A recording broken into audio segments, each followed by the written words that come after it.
muy interesante lo que ha pasado de todo, ¿no? En 2 semanas, siempre, a veces cuando hablo con inversores internacionales versus inversores argentinos, a veces el argentino te dice, no, Ale, tranqui, que esta plata la tengo para el largo plazo, de acá a diciembre, ¿no?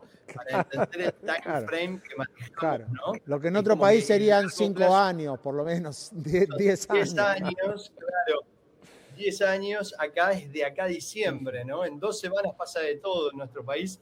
Y bueno, a ver, dos cosas importantes que quiero mencionar, ¿no? Primero, el desarme de las LEFI, ¿no? Que es un poco uno de los grandes motivos que genera este ruido de grandes movimientos de dinero, porque, a ver, los bancos tenían ese instrumento, ¿sí? Como un instrumento de liquidez de corto plazo, ¿sí? Que podían llegar a hacer dinero si necesitaban para hacerse, digamos, de caja rápido. El Banco Central dice, a ver, este instrumento es un instrumento que devenga tasa, en su momento al 36% más o menos, y que nos está generando en el largo plazo esta inercia inflacionaria.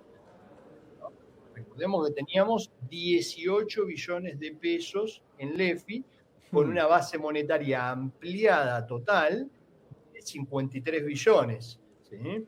O sea, ahora lo que dice el Banco Central es, te devuelvo los pesos a los bancos. Sí. ¿Sí? Entonces, inicialmente, día 1, las tasas caen muchísimo porque los bancos se encuentran con un montón de liquidez.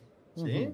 Y uno podría pensar, no, hay tanta plata ahora en el mercado que las tasas tienen que desplomarse. Esa fue la primera reacción. Claro. Pero ¿qué pasa? Encontramos después otra explicación al asunto, que es, bueno, ¿y qué hacen los bancos con ese dinero? ¿Sí? ¿Dónde lo van a verter? ¿Sí? Entonces, inicialmente sí, bajaron muy fuerte, ¿sí?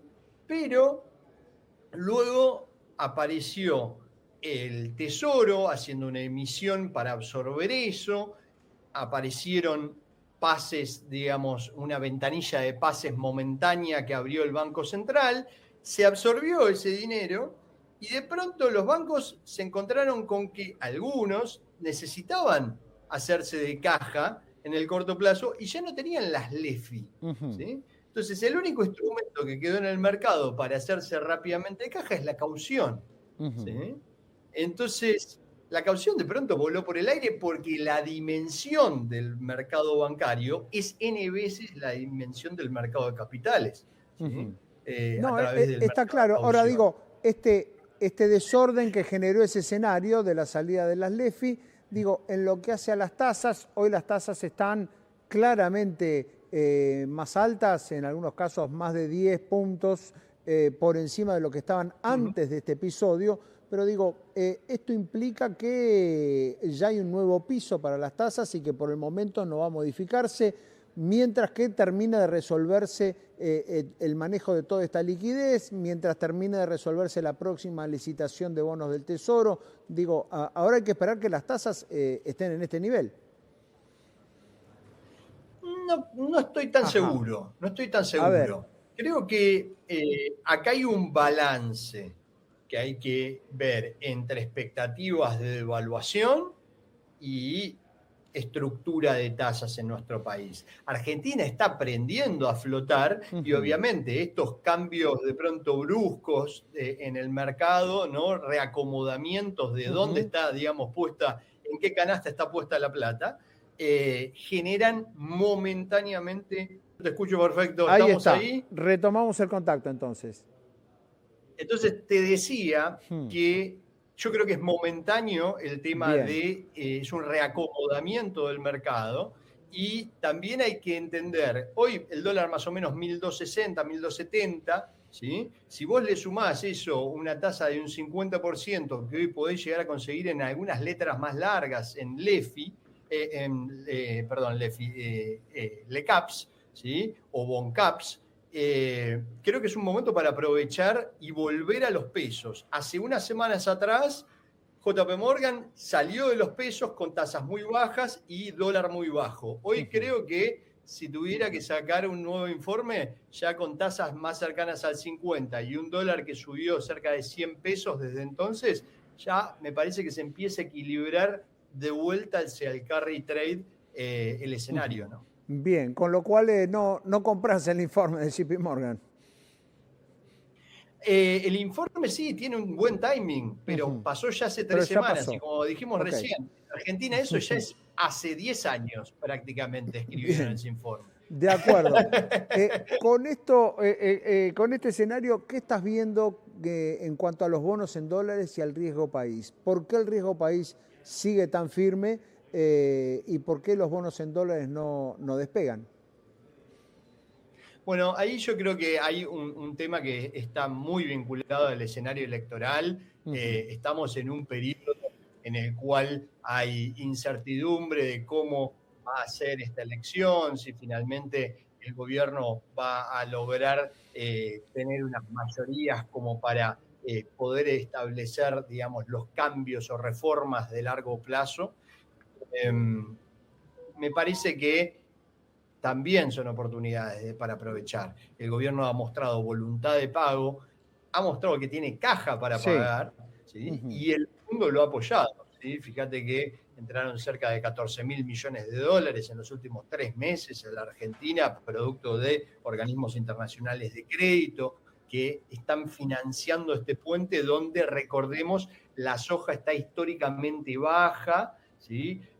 Respecto de los valores de $650 que llegó a tocar en su momento. Todavía es temprano para decir que el resto de los sectores, energía, litio y minería, van a poder digamos, acompañar, a reemplazar a la soja, claro.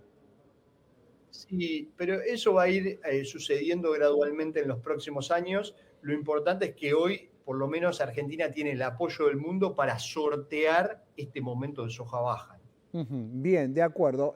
Igualmente no estás ahí pendiente de que el riesgo país baje en el corto plazo, digamos, con la expectativa que había que hacia fin de año se podía volver a una emisión en dólares. ¿No ves ese escenario?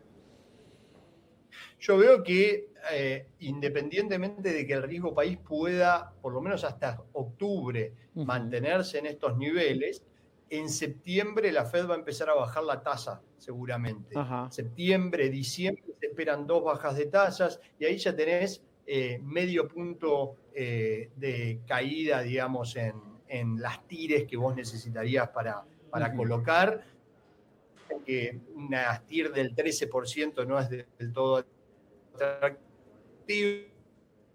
Si post-octubre, con un escenario electoral ya aclarado, Argentina puede bajar 2-3 puntitos de tasa, yo creo que es ya una zona de emisión. Bien, bien, perfecto. Así que tenés optimismo con eso. No es una opinión muy habitual porque digo, en líneas generales todavía hay algunos, viste que siempre parece que el mercado corre un poquito el arco. Entonces algunos dicen, además del buen resultado electoral, bueno, hay que juntar más reservas y nos van a pedir más todavía para salir al mercado. Sí, a mí una cosa que me gusta es hacer el análisis histórico. ¿Sí? Bien. Y lo que están haciendo ahora no es improvisación. Hay que buscar la experiencia de Israel en la flotación del año 96. Sí. A los 7 meses de que empieza a flotar, el Banco Central empieza a levantar reservas como nunca antes. Y en un momento, no significa que el dólar siempre le fue para abajo al piso de la banda, ¿sí? Obviamente a los 7 meses empezó a tocar el piso de la banda y empezó a comprar mucho, pero en un momento fue a testearle el techo de la banda. Y esa es la clave, ese es el momento donde Israel empieza a flotar puramente, porque en lugar el central de intervenir vendiendo dólares, con mayores tasas de interés, logra que el mercado solito haga que el dólar baje. Bien. ¿Es parecido a lo que está pasando ahora con tasas más altas? Te lo dejo para que Ahí lo está. pienses. Pero sí, está bien. Yo también te dejo a vos que Israel en ese momento tenía un acuerdo político muy sólido, fenomenal, con oposición y gobierno alternando en el poder y sobre todo sellando un pacto de decir, bueno, si no nos ponemos de acuerdo, el país no va a salir nunca de este pozo. En la Argentina no parecería estar pasando eso justamente, pero digo, sí es bueno y es comparable el dato de cómo empezar a flotar, ¿no? En ese punto es interesante la analogía, porque también allí hace falta un cierto aprendizaje, ¿no? Digo, que el dólar flote libremente es algo que en la Argentina prácticamente no ocurrió nunca, o por lo menos que flote sin Sí, intervenciones y sin situaciones traumáticas, ¿no? Y sin inflación. y los mercados se Claro, crean, los mercados claro, se crean. ahí Si está. hoy la única ventanilla overnight es la caución, ¿sí? Y de pronto la caución paga 70%, ¿vos Sí. te crees que la gente, pues yo tengo a los clientes, yo te puedo decir qué es lo que me está pasando hoy en el celular? Che, ¿cómo hago Claro, caución? ¿Cómo hago caución al 70, al 80, al 100? ¿Sí? Los mercados se crean, claro. es solo una cuestión de precio. Si hace falta una ventanilla overnight y hay un mercado que pone un precio libre, después la plata va a empezar a circular. Obviamente va a llevar un tiempo, pero es oferta-demanda, ¿no? Muy bien. Alejandro, muchas gracias por estos minutos y este análisis. Muchas gracias a ustedes, un saludo grande.